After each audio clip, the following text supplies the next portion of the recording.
everybody. Welcome to the show. This is Jason Sherman. In today's episode of Zero to CEO, I speak with entrepreneur, investor, and innovator Jason Schappert. Welcome to the show. Super excited to have two Jasons on the same show, Jason. I mean, it's pretty and powerful. Our last name is pretty similar too, Sherman and Schappert, right? Maybe we're related. Maybe that's what it is. Who knows? We're both entrepreneurs. It makes sense. That's right. And today we're going to talk about achieving financial freedom and entrepreneurial success, which is very, topical for my audience. They want to know how to become entrepreneurs, how to make good money, and how to succeed. Because a lot of them are either starting out or maybe they run a business and they don't quite know how to get to the next level. So let's help them do that. One of the first things I like asking people like you, this is different than what I usually ask my guests, is what was the moment that you realized that you could be an entrepreneur and that you were able to monetize whatever it is you were doing that took you out of the regular rigmarole of, the rat race? It's a funny story. So I grew up in an entrepreneurial family. My mom and dad have a pest control business. So my first job was killing bugs with dad. So that was totally normal to me to see mom and dad working together in a business. That just seemed totally normal. I didn't realize how abnormal that really was.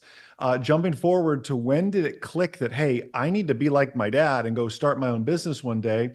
I was learning to fly. That's what kind of the business that we launched. We'll get into that. I was learning to fly. Learning to fly is very expensive, as you can imagine. Yeah, pilot licensing and all the hours you got to do. From what I heard, it's like tens of thousands of dollars. About $100,000 nowadays. As crazy as that sounds. I learned to fly back in the olden days when it was still only $90,000. Right? But I remember I became finally a flight instructor. I'm 18, maybe 19 years old. Wow, man, that's crazy. And I know they'll let anybody start young. You know what I mean? And then they offered me a job, which I was very excited about because you spend all this money. Like, wow, I'm gonna finally make money to fly. And they said, Jason, we're gonna pay you $11 an hour. I thought, wait a second.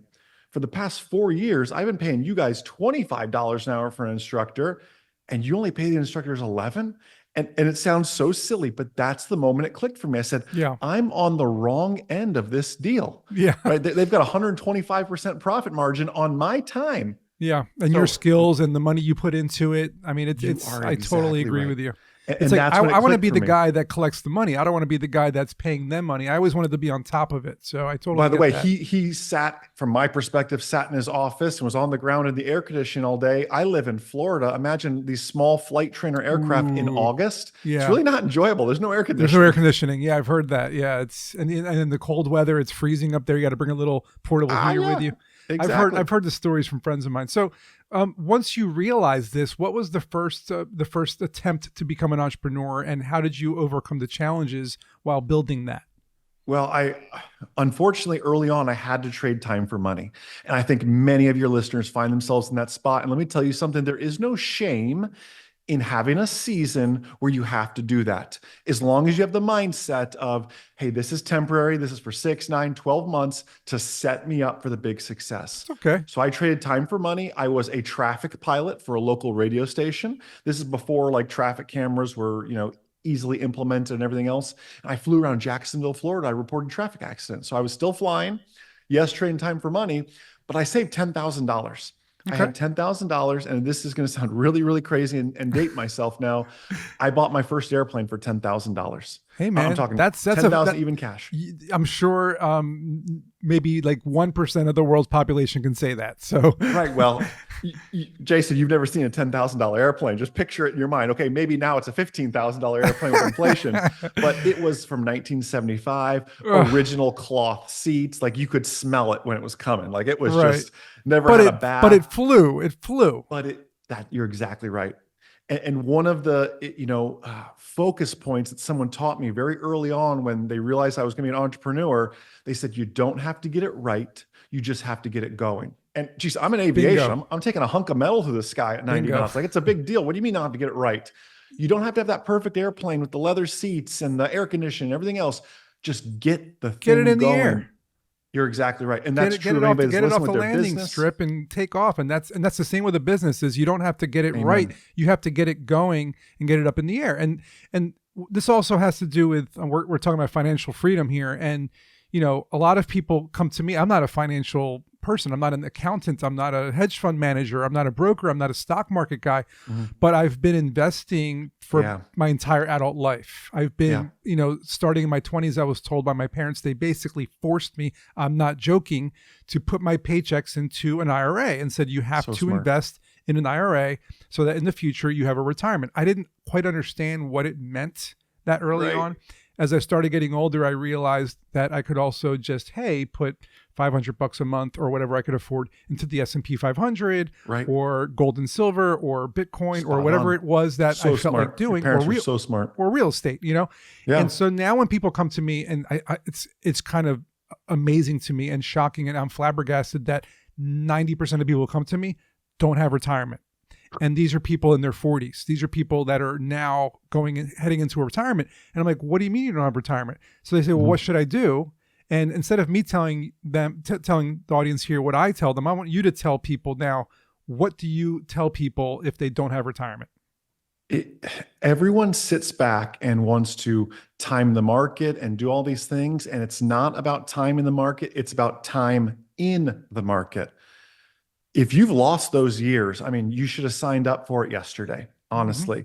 And it's time to hustle. And thankfully, we have some government incentives that allow some catch-up payments and everything else. Oh, nice. In a perfect world, and most people don't even know this. Let's go into that for a minute, because I'm interested in hearing that. I've never heard of that before. Absolutely. So over 50 years old, I was just talking to my parents about this. They can do catch-up payments on their 401k and on their IRA, depending on their actual age. And that's a relatively new thing as well. And I was telling that to my parents because my parents, again, still run the bug business. They're 62 and 63 years old. And their retirement plan is to sell the business. I say, like, my dad's 63 years old and still crawling under houses. And that's not good. And they taught me so much, but that has a logical end. You know, he's fit and everything else, but you can't keep going in attics at 63 years old. Right. So about 10 years ago, we got them kind of set up with that. But my goodness, they would have started back when they had, my brother and I as kids. My Lord. And even so small, Jason, $5 a day, $5 a week. The power of compound interest when people realize it and put it to work for them. This is the crazy thing. I look at everything as, is my money working for me, or am I just working for my money? Right. And when you can flip the script on that, and you said something very profound at the beginning about, are we just really making a job for ourselves? How many times do you see people go into entrepreneurship, but all they really did was make a job for themselves? So they could have just gotten somewhere else and been a W-2 employee and not had all the headaches of running a business. Like, if you're going to go the entrepreneurial route, it's to employ people and make a difference in your own finances. Yet too often we fail as entrepreneurs to pay ourselves first. Yes, we have to make sure payroll clears. Yes, we have to pay our vendors. But I love the line from the book Profit First, where it talks about the cash flow waterfall of paying yourself first. And you would see, I'm sure the faces the audience is making right now, Jason, just like, what do you mean pay myself first? I barely have enough money to make my payroll. Right. Well, we have some problems that we need to work on. And there's a way to do it. There's always a way. And it's funny. I've gone through this. It's like a broken record. And again, I'm not a financial person. I don't know, but I feel like obligated to help those who don't know. And when they say, well, I can't afford to put in this money into, $250 a month into the S&P 500. I'm like, well, let me look at your finances.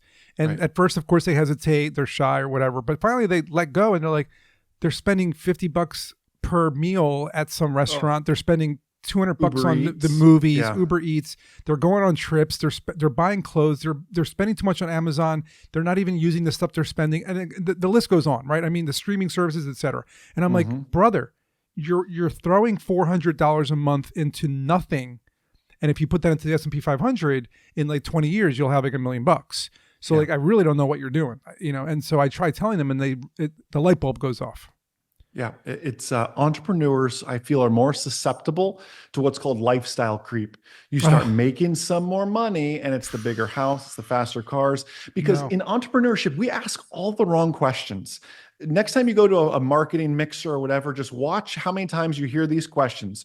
Well, how many employees do you have? Or if you have a service business, how many trucks do you have on the road or whatever? Like these are vanity metrics. I Yeah. don't care how many employees you have. How Yep. many Silicon Valley companies have 400 employees and are not profitable? Right. What good is that? What good would it be to have $100 million a year business, have $100 million a year headaches, and by the way, you're unprofitable and you're out raising seed money, every 90 days. Right. Like You're I would rather constantly have a raising $3 money. million a year business, keeping a third of it.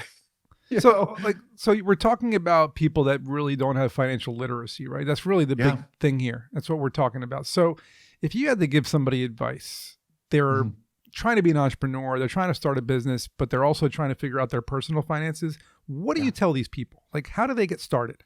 Well, the best way is entrepreneurs are very motive driven and everything else too goal oriented. So I usually approach it this way. There are two games that everyone is required to play, whether they want to or not. They are health and money.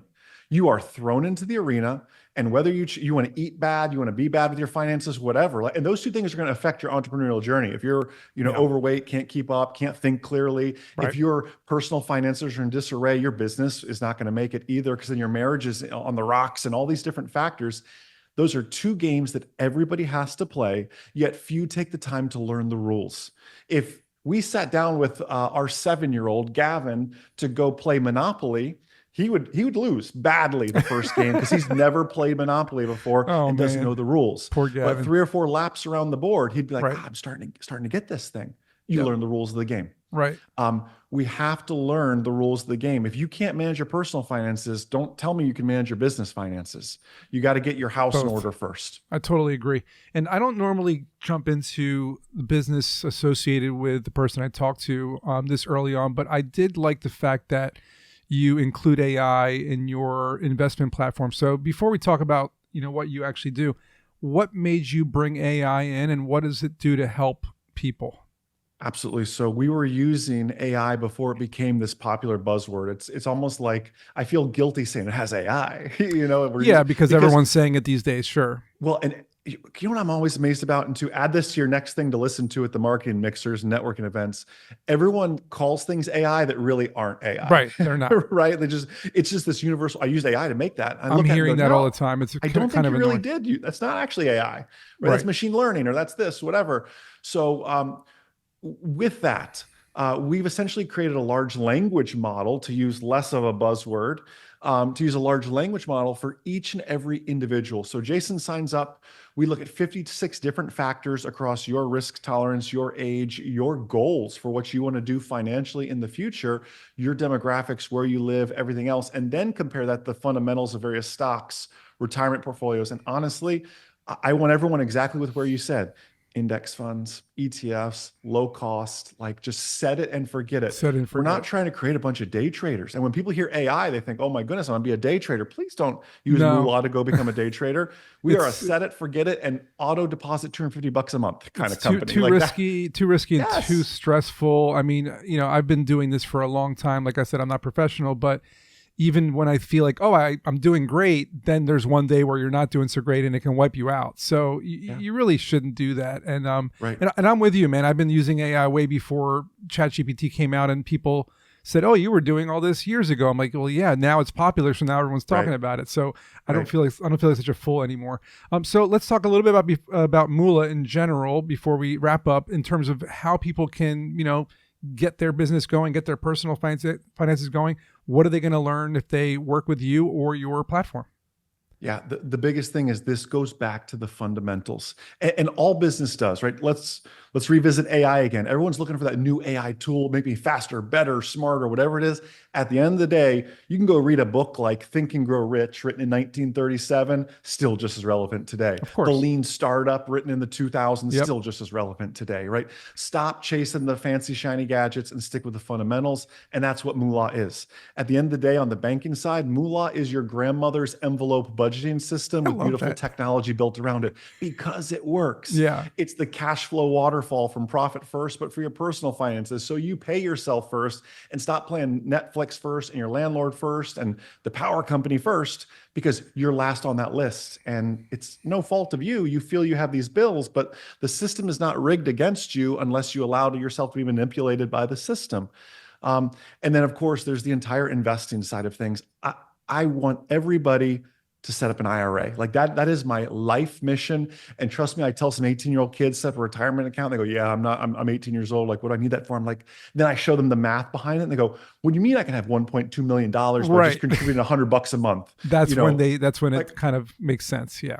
You're exactly right. So you've got this next generation. You just have to show them the math behind it. You got to remember, we're dealing with a generation, and this is important for others listening. There's an entire generation of consumers coming up that spent 2 years of school on Zoom. Yeah. They live their lives on the phone. Like, you have to meet these people where they are at. And that's why Moola, like, I don't have a desktop app. We're here. We're in your hand, and that's it. Will we launch desktop eventually? Absolutely. When the customers ask for it. When they ask for it, yeah. But for now, I totally get it, and I love it, man. It sounds really, and this is something that's very needed today. Like you said, these kids grew up on the internet, smartphones, a lot of misinformation, a lot of being misled, a lot of influencers. They don't know what to do. They don't know what's right. They're getting probably bamboozled in the gambling and all the other stuff. And this is something that's legit. It'll help you get your future in order. It's a small investment per month. You don't need tons of money to do it. That's what people I don't have $10,000. You don't need $10,000. You need a couple hundred a month. That's the thing. We're actually allowing people to open accounts with $5. Like, just put one foot in front of the other and get started. It's less than a coffee at Starbucks, for God's sake. Stop going to Starbucks. No offense. Exactly. Stop going to Starbucks and put it into Moola. Awesome. You're exactly right. Check out Thank you. moo.la. That's your website, right?